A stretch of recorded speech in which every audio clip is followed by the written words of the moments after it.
Radhe Radhe everyone, स्वागत करती हूँ आप सभी का आज के इस वीडियो में। तो आज मैं आप सभी को गणगौर तीज की बहुत ही सरल और संपूर्ण पूजा विधि बताऊंगी। चैत्र माह के शुक्ल पक्ष की तृतीय तिथि को गणगौर तीज का व्रत रखा जाता है। सुहागिन महिलाएं अखंड सौभाग्य के लिए और कुंवारी कन्याएं अच्छे घरवर की प्राप्ति के लिए इस व्रत पूजन को बड़े ही हर्षोल्लास के साथ करती हैं। तो साल 2025 में गणगौर तीज 31 मार्च दिन सोमवार को मनाई जाएगी। और देखिए, वैसे तो गणगौर तीज का जो व्रत है वो होली के अगले दिन से शुरू हो जाता है, यानी जिस दिन रंगों से होली खेली जाती है उस दिन से लेकर चैत्र शुक्ल की तृतीय तिथि तक इस व्रत पूजन को किया जाता है। तो अगर आपने 16 दिन की गणगौर अपने घर पर बिठाई हो, ना बिठाई हो, पूजन किया हो या ना किया हो, पर बड़ी गणगौर तीज यानी 31 मार्च दिन सोमवार को आप इसका व्रत पूजन अवश्य रूप से करें। इस पूजा को सभी सुहागिनें और कुंवारी कन्याएं मिलजुल कर साथ में करती हैं और ये पूजा सुबह ही की जाती है। तो यहाँ पर देखिए, एक व्हाइट चार्ट पेपर मैंने चिपका लिया है और एक चौकी लगा ली है, उस पर लाल रंग का आसन बिछा लिया है और गणगौर माई और ईसर जी को आसन देने के लिए एक अलग से ऊपर चौकी मैंने लगा ली है। और ये जो चार्ट पेपर है इसी में हम टिक्कियां देंगे। और दूब घास का इस पूजा में बहुत ज्यादा महत्व है। दूब घास लाने का गीत गाया जाता है और जो बांस की छावड़ी होती है उसमें ही दूब घास लाते हैं। तो यहाँ पर बांस की डलिया में मैंने दूब घास और कुछ रंग बिरंगे फूल रख लिए हैं और दूब घास का आसन अब हम देंगे ईसर जी और गणगौर माई को। और अगर आपने बासेड़ा पर ज्वारे उगाए हैं तो थोड़े से उन ज्वारों को भी इन्हीं के ऊपर ही बिछा दें। तो यहाँ पर घर पर ही मैंने मिट्टी से गणगौर माई और ईसर जी बनाए हैं जो कि माता पार्वती और शिव जी का ही स्वरूप है। अगर आपके पास 5 का सेट है तो उन्हें विराजमान करें, 1 का है तो उन्हें विराजमान करें। लकड़ी की या मिट्टी की जैसी भी मूर्तियां हैं आपके पास। और आप देख सकते हैं चार्ट पेपर पर ही गणपति जी की भावना से मैंने स्वास्तिक बना लिया है। आप चाहें तो अलग से गणपति जी की मूर्ति रख सकते हैं। अब थोड़े से गेहूं रखकर हम गेहूं की कुड्डी करेंगे और एक शुद्ध देसी घी का दीपक हम इसके ऊपर रख देंगे और दीपक को चास लेंगे। और ये देखिए, मांग टीका, नथ और ओढ़नी ओढ़ कर इस पूजा को किया जाता है, मतलब पूरे 16 श्रृंगार करके ही आप इस पूजा में बैठें। दीपक चासने के बाद अब हम दूब घास के 16-16 तार की दातन ईसर जी और फिर गणगौर माई को देंगे।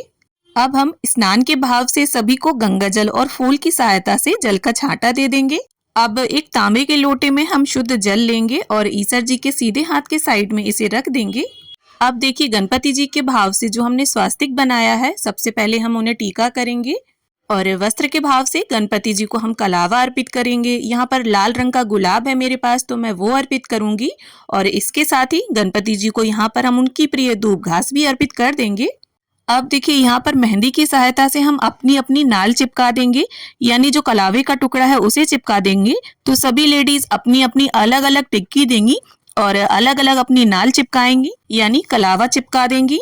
अब इसके साथ ही वस्त्र की भावना से यहाँ ईसर जी को हम कलावा अर्पित कर देंगे। आप चाहें तो सफेद पटका भी उड़ा सकते हैं।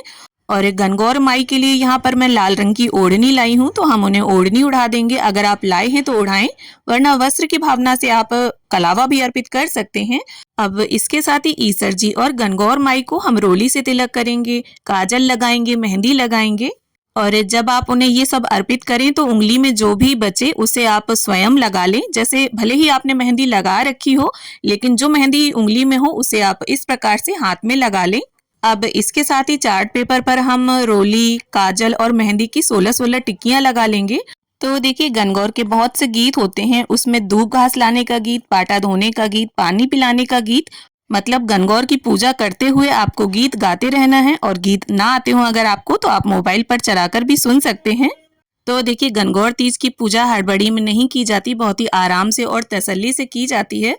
तो इस तरह से हम गणगौर माई और ईसर जी को पुष्प अर्पित कर देंगे। अब देखिए, गणगौर पूजा में गुने के भोग का बहुत अधिक महत्व होता है। आटे में मीठा डालकर इन गुनों को बनाया जाता है और जिनके यहाँ 16 दिन की गणगौर बैठाई जाती हैं उनके यहाँ तीनों टाइम अपने हाथों से पकवान बनाकर भोग लगाए जाते हैं और कहीं कहीं पर कच्चे और पके फल चढ़ाए जाते हैं। आटे की मीठी गोलियों को उबालकर और तलकर ये बनाए जाते हैं। अब देखिए, गणगौर माई को यहाँ पर गुने के साथ साथ शीरा और पूड़ी का भी भोग लगाया जाता है। तो इस प्रकार से हम गणगौर माई को और ईसर जी को शीरा पूड़ी से जिमा देंगे। और इसके साथ ही अगर आपका और कोई पकवान बनाने का मन हो तो आप वो बनाकर भोग लगा सकते हैं। और अगर आप बायना निकालते हैं तो शीरा पूड़ी पर ही हमें बायना निकालना होता है। अब देखिए, यहाँ पर ईसर जी और गणगौर माई को पानी पिलाने का गीत गाते हुए हम पानी पिला देंगे। और साथ ही में गणगौर माई के लिए यहाँ पर बांस की टोकरी में मैंने सुहाग पिटारी निकाल दी है।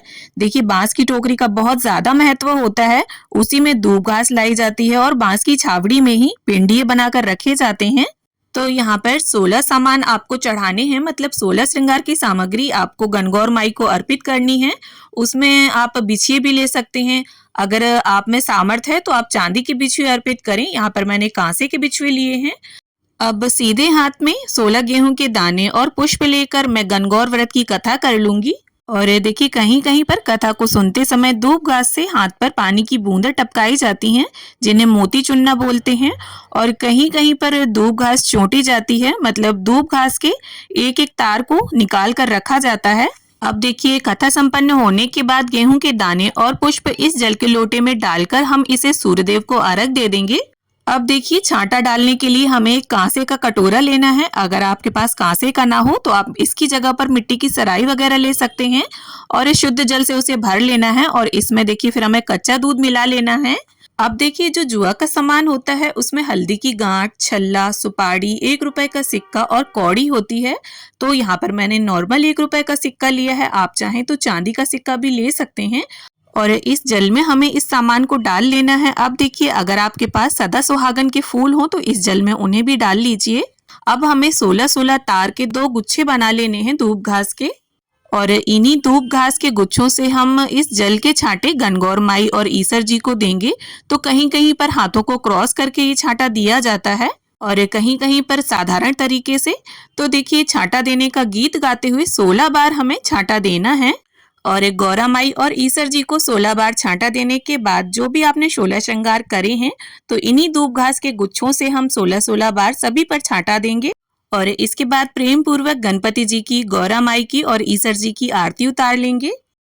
तो इस प्रकार से देखिए बड़े ही हर्षोल्लास के साथ शुरुआत से लेके आरती तक जो है गणगौर माई के गीत गाए जाते हैं। और फिर इस तरह से अपनी शक्ति और सामर्थ्य के अनुसार पूजा में रही कमियों को संपूर्ण करने के लिए कुछ दक्षिणा अवश्य निकाल दें और हाथ जोड़कर गणपति जी से, ईसर जी से, गणगौर माई से पूजा में रही कमियों के लिए क्षमा याचना कर लेंगे और ऐसी प्रार्थना कर लेंगे कि वो हमारे सुहाग की रक्षा करें और पति की लंबी आयु रखें।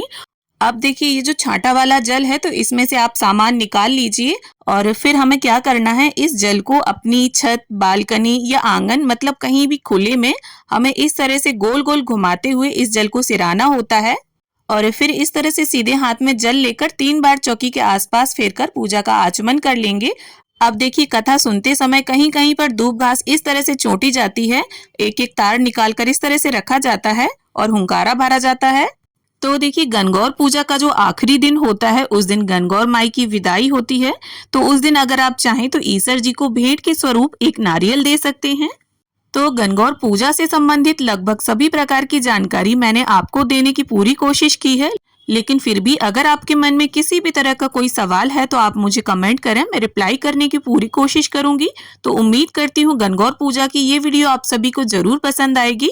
वीडियो अगर अच्छी लगी हो, थोड़ी भी पसंद आई हो तो प्लीज वीडियो को लाइक करें, शेयर करें और हिंदू धर्म के व्रत, तीज त्योहारों की जानकारी के लिए, व्रतों में की जाने वाली पूजा विधि के लिए मेरे चैनल को सब्सक्राइब कर लें। तो मिलती हूँ आप सभी से एक नए वीडियो में, तब तक के लिए हरे कृष्णा, राधे राधे।